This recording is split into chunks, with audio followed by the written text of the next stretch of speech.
today. Glasses on, ready to go.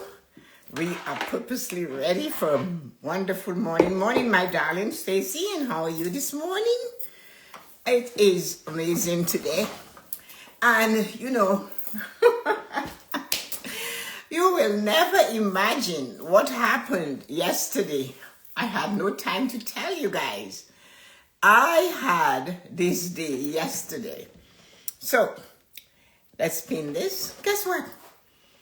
I finished the morning blessings, and at 9:30, I went upstairs at 9:30. I'm ready to get ready to get something to eat.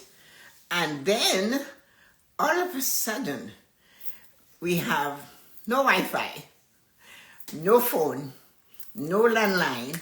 Everything is gone. So I waved up to my neighbor. One of my neighbors were on the street. And I said, no, he said, no, we have no Wi-Fi, we have no landline, we have no nothing at 9:30 yesterday morning.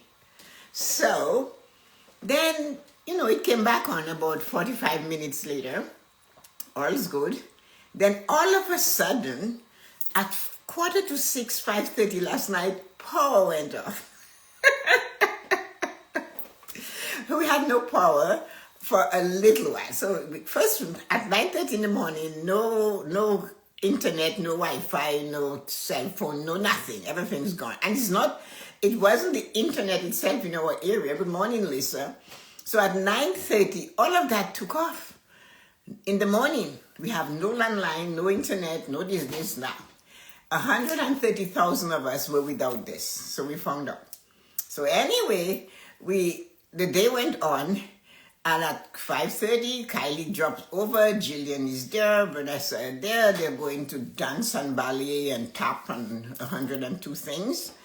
And boom, the power went off, because we have had rain and wind for the past 24 hours. It's still going as I speak.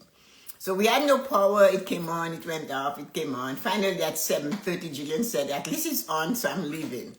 So I got everything. Luckily, I have lamps. We didn't need them because it was still daylight. But I have all those things anyway. So she went, I locked down, went to bed. Woke up this morning, the thermostat is black. It's looking at me and it's black, a big black circle. I go, okay, so now it's your turn. Good morning, Rosita. So I took the app, and there I am. Went downstairs, they take you through the steps, check the power panel. I did all of that. Came upstairs, take it from the wall, and push it back in the wall. And voila, it goes, hello, hola, all the languages, bonjour, everything. And of course, hello, oh my goodness, Betty, it's amazing to see you back. So anyway, this was my 3 things that went wrong yesterday. No internet at 9:30 a.m., no power at 6 o'clock, and the thermostat is offline. So it's not telling me, but I felt chilly. So anyway, here I am. So Rosita and Betty hasn't been with us since I started the new formula. And the new formula is this. For the first 5 and 6 minutes we chat, I talk about everything, what's going on with me, what's going on with you. And then at 5 minutes past 8, I start the show. But the difference is now, I do not say hello. I'm getting professional. I'm getting there. Hi, Nancy. So I will do all the greetings up until 5 minutes past 8, and then I start the show. So before I go any further, I'm going to tell you on Sunday we have a woman's health series starting at 9:30 a.m. on the self-care show. It's all about women's health. I believe because of your interest in so many things that you ask us about, we decided we would do that. Like yesterday, Marina asked about arthritis. The other day, this one talked about menopause and all those things.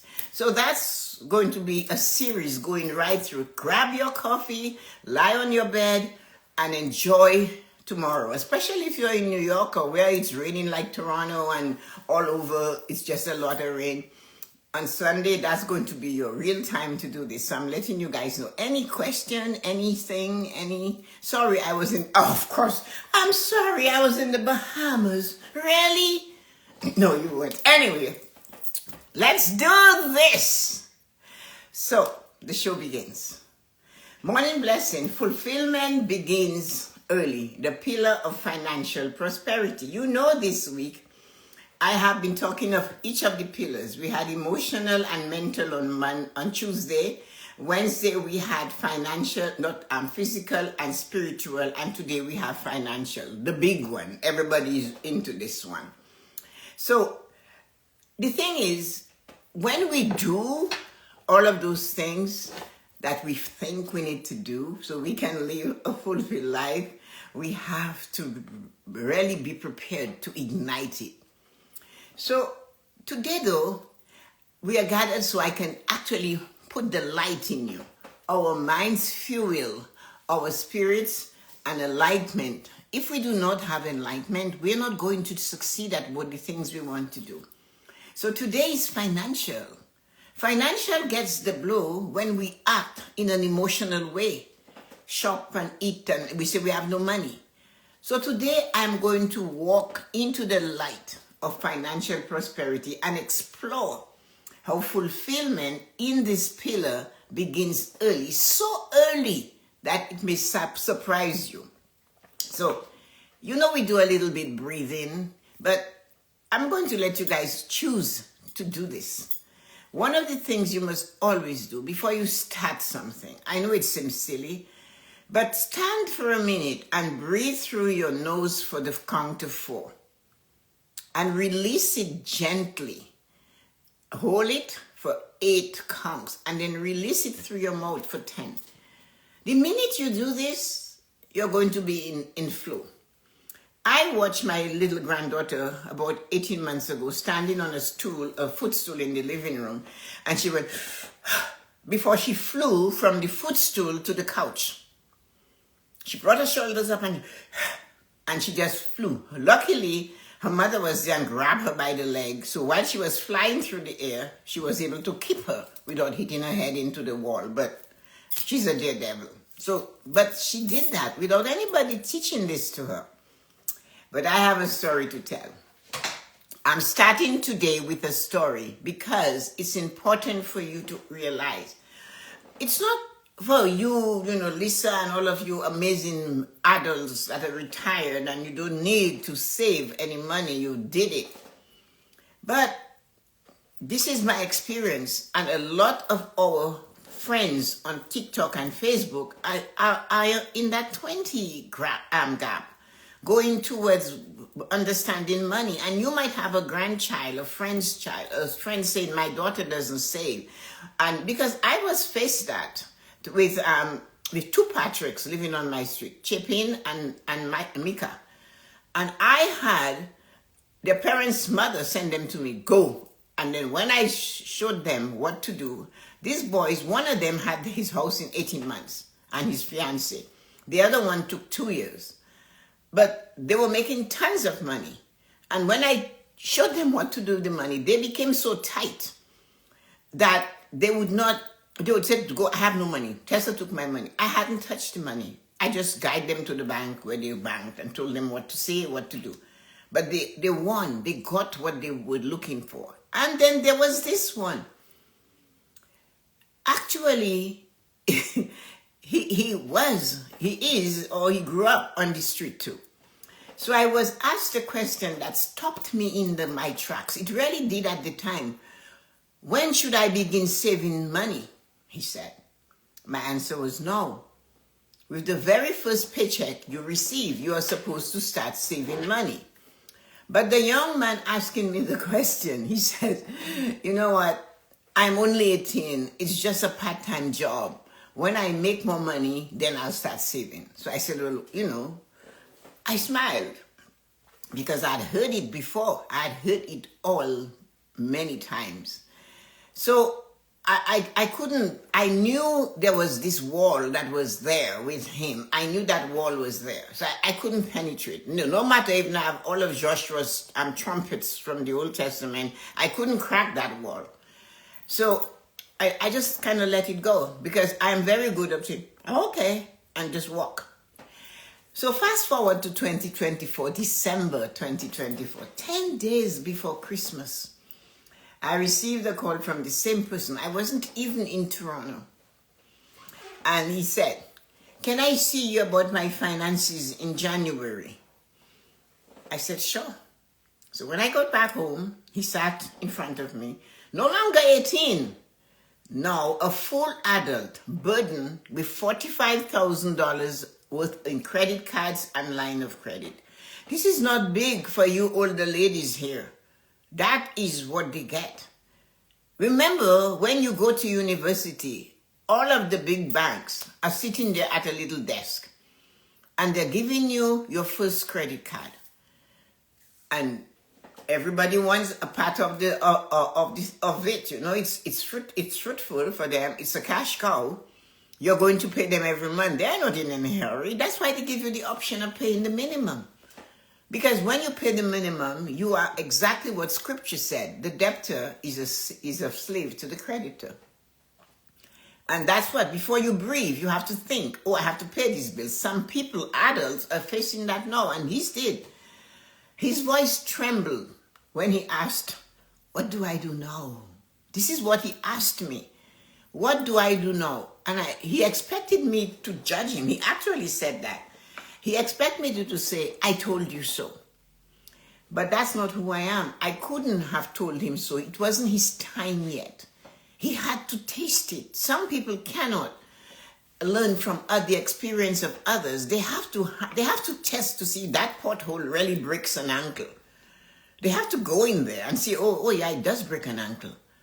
And so I looked him in the eyes and said, "My job is not to scold you. My job is to enlighten, educate, and encourage you. So let's get to work." And we did. So the thing about this message, I told you this story before we go into the learnings and the teachings of the 5 pillars of prosperity. It's not something that you can build overnight. It is built early and in small, consistent steps. Building financial prosperity is not winning the lottery. We all know about those who won the lottery and end up poor 2 years. At least that's what they say. We all know about the amazing athletes that when they stop earning, they end up nothing. We all know of the actors who had to be bailed out by another actor because they didn't pay their taxes or something. We know these stories.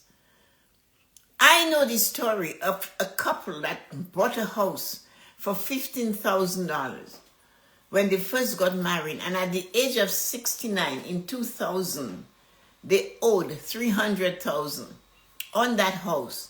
We could not even get an appraisal on the house because it was in such bad condition. We had to ask them to do a drive-by. Yes, the property exists, and here we are going below them, below the value. But it's just a trick to get that. But that still wasn't sufficient. They needed a separate loan of $27,000. They used their house as a piggy bank. And we face that every day. But many believe prosperity comes when they start earning more money. No, it doesn't come when you start earning more money. But let me tell you the truth about this. Prosperity is not about how much money you earn. It's about what you do with what you earn, and especially the after-tax amount. It's the after-tax that matters.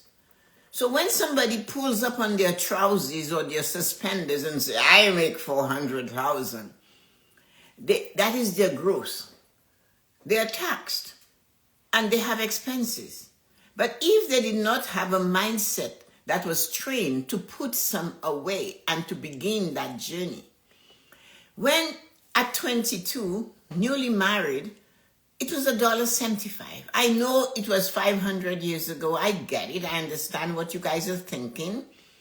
But when your income for 2 weeks of work is $263 and you maybe were working for 45 hours for that week, and you got $53.50 raise every 6 months, and your husband got 25 cents an hour, there wasn't much left if you wanted to have a fulfilled life.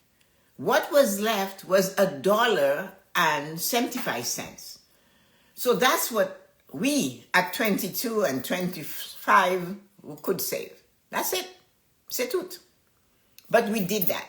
So the thing about it, when I ask you to save $5 a week, it may seem small, but small steps, practice consistently creates big results. You get where you are going, where you have to go. You do not have to drive faster to get there. It's the same thing. It applies to money. And that's why I always say to you, money and life are parallel. They actually reflect each other. There's a beginning of life when you're tiny. You cannot do anything. Everything has to be done for you. In finance, those developing stages in your 20s to about your 30s, before you get your feet sturdy on the treadmill, is similar. Just like life. You have a small paycheck. $263 every 2 weeks. And when they gave me that $3.50 raise, I went down to the credit union of the government of Ontario, and I sat there with my little thermos of soup, a sandwich, while the little gray-haired white lady and reams of paper took her time to tell the payroll department whatever extra I am going to get to send it to them. It was not fun. I could sew. I didn't have a sewing machine. I borrowed a sewing machine to make my own clothes. It took 18 inches to make a skirt because it was a mini skirt, extremely mini. But that's what I had to do. So I learned to can, I learned to make jam, how to pickle, how to freeze things. There were books the government gave us for free. There was a government bookstore. You walk in and you got everything. I had to do better. I couldn't have done worse. I just had to know I did better. So I started small. You know, because the first action trains your mindset. The first time you go there and you start saving, it tells your brain, I am responsible. I am committed. I am worthy of a prosperous life. When I remind you guys that I created my life, I designed it, I mean it. There's no reason not to believe me. I mean it. I was looking for my first goal setting book. I should just keep it here so I can show you. I automate it. Get it done automatic. Ask your financial institution to set up a free transfer, hear the word, from your checking or your pay account to your savings account every payday. Treat your savings like a non-negotiable bill. You have to pay it. You must pay it. And it's like paying your credit card with your small amount. What they call it, I don't even know. I don't look at that number, that page at all. But the minimum payment. So treat your savings like a compulsory minimum payment. So what you have to do is to journal about that. Ask yourself questions. How do I feel now that I'm saving money? How do I feel that I'm focused on this? Journaling is where you put things, and when you know when you're getting it, when you can see the imprint on the following page, you know something was happening there. That was mindset and energy and determination and focus, and I've got to do it. Connecting. A powerful force. When did I start saving money and consistently doing it? Ask yourself that question. What beliefs did I inherit from money growing up? What did you hear about money? If they were extremely religious, they would tell you it's the root of evil, but I have not found evil as being one thing. So I don't get it as it's a root of anything. Money doesn't even move unless you do it. You move it. It doesn't do anything. It just sits there. If you put a pile of money in a room and you lock the door, it will be there when you come back unless the mice get to it. But it doesn't do that. What one step can I take today towards financial fulfillment? Deciding not to start thinking today is Thursday, I can't wait for the weekend so I can go to all the sales. Really? What do you need? You do not even know what you have in your closet, your drawers. You do not know for sure. When last you wore that shoes, right? You do not remember, but it's the weekend. I need to go. I got paid. I love when somebody's, but Tessa-Marie, I deserve it. And I go, no, you don't. You deserve a better life. That's what you deserve. You have to plan that life. If you have never saved before, today is your beginning. If you save and stop, today is your restart. You have to restart it. You have to taste it to have money to do exactly what you desire to do at a certain time of your life. This morning they had a financial expert on TV, and she said, this is think of it, guys. She's a financial expert. And this is the month of May. And today is the 22nd, right? And she's saying, you know, you have to save for summer and save now so you have money to take the kids out. You're kidding? If I told that to the people I coach, I would be wrong. I would not be right. You have to save from the beginning. The minute these people show up their little heads and you have babies, you need to save. Number one, your life has changed. You're no longer responsible for you. You just have to survive so you can make sure they survive. So she is telling them that, well, you're going to have all these expenses. You cannot start saving in May for July and August. It is not going to be sufficient. So take time this weekend to write freely. Your breakthrough could be this. Let me tell you, I have this moment now to determine today, instead of going shopping, I'm going to look at my expenses. I'm going to look at all my expenses. I am going to look at my miscellaneous little spending at the dollar store, at McDonald's. You just have to have a Big Mac, don't you? It's calling you. And you're going to have it, and you're driving, and you're chewing on it at the same time. And you post it on Instagram because it's such a beautiful scene. But you just gave them $20. The girls were talking, and I said, we're talking about the area where we are. And I said, when you guys were little, we went to McDonald's with $20 for 5 of us. There was change. Try that now. Kylie's meal maybe cost $20. So I honor my money, affirmation, and use it wisely. You have to use your money wisely. I am the master of my finances. Small actions bring big results. My financial freedom begins today. I am building a prosperous future, one step at a time. Feel those words land into you, into your spirit, into your core, and let them guide you today.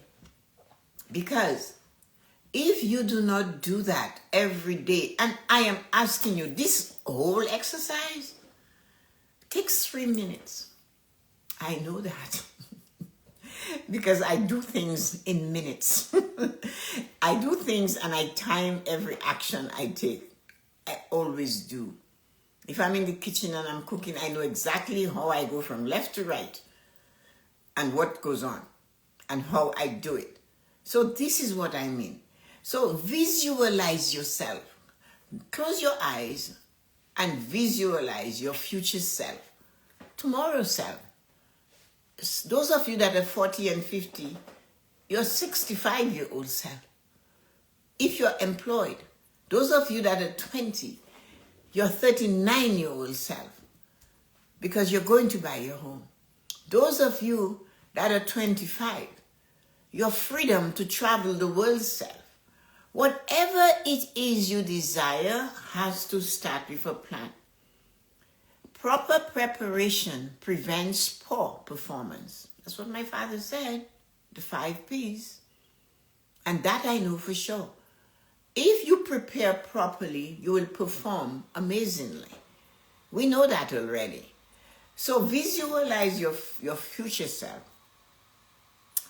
You're calm, you're confident, and you're empowered.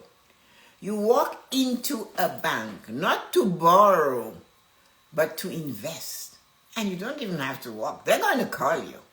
When you have money, they will put, Colleen and I can attest to that, they'll put us on you like white on rice. They say, oh, your client, Harry John over here, has over $500,000. What are you doing with it? It's not my money. But they're asking you, what are you doing with it? You think? My bonus depends on what I do with this money. So get cracking, girl. And that's what we had to do. So they will come to you. You smile because your accounts are growing.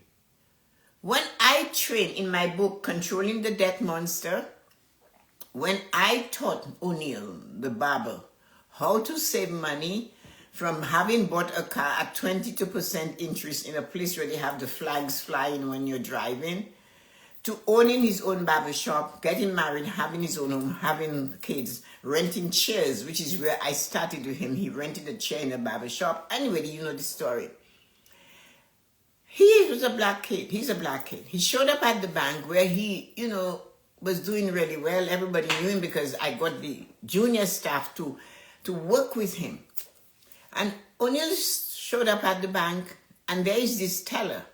He said, good morning. And she just, black guy. She was white. So she is white. And she didn't respond. But then he put his card in. See? Money talk and bullshit walks. And when he put his card in and his PIN number, boom, boom, opportunities for her. What can I sell this guy? Oh, hello. She had to see his portfolio for her to even acknowledge him as a human and smile. He told me that. And I said, don't get despondent. I said, the very next time you show up, you have an option, If she is the teller that is your turn to go to, you just turn to the person at the back and you say, you can go ahead of me. Simple. Just do that. There is more than one way to skin a cat. You don't have to skin it and have blood all over the place. So you have peace because you made the decision to start early. Hold that image. Breathe in, inhale prosperity. You're stepping into financial fulfillment now. That's where you are. If you are that young man or woman today, take the wisdom of today's blessing and act on it. If you know someone that's close to you, a friend of yours, or your friend's daughter, son, granddaughter, saying, you know what, I can't get these people to save. Just encourage them to give a little.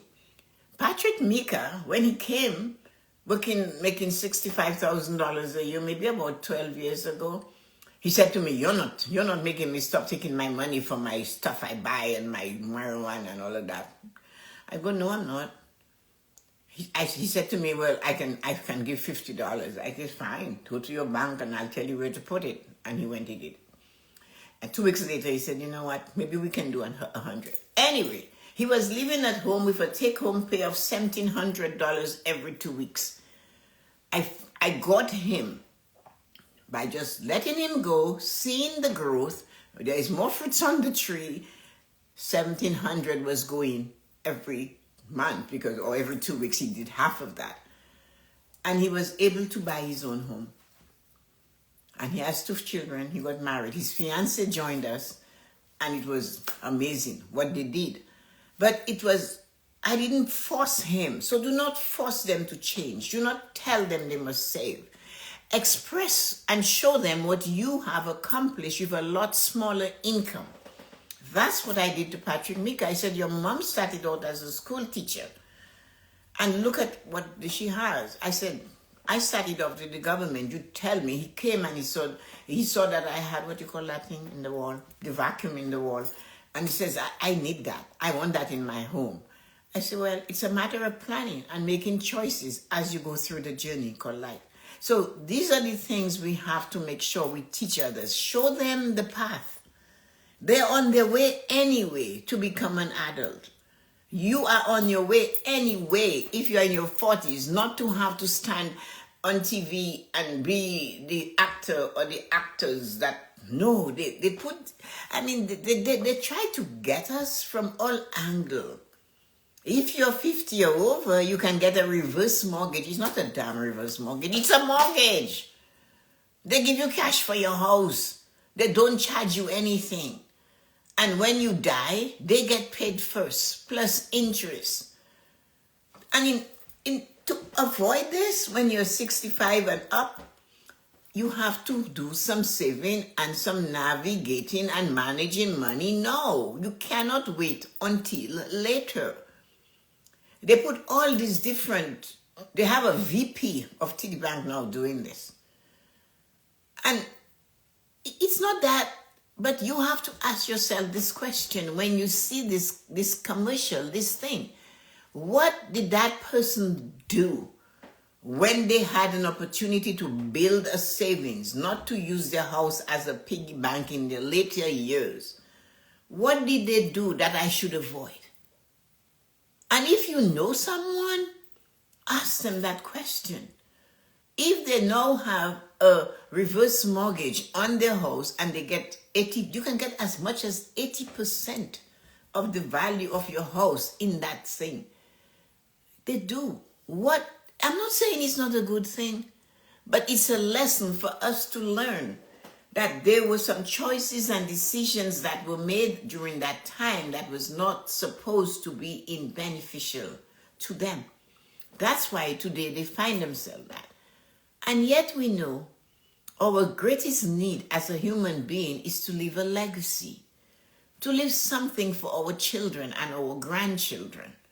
But how can we do that if by the time they get the house, has a huge mortgage on it?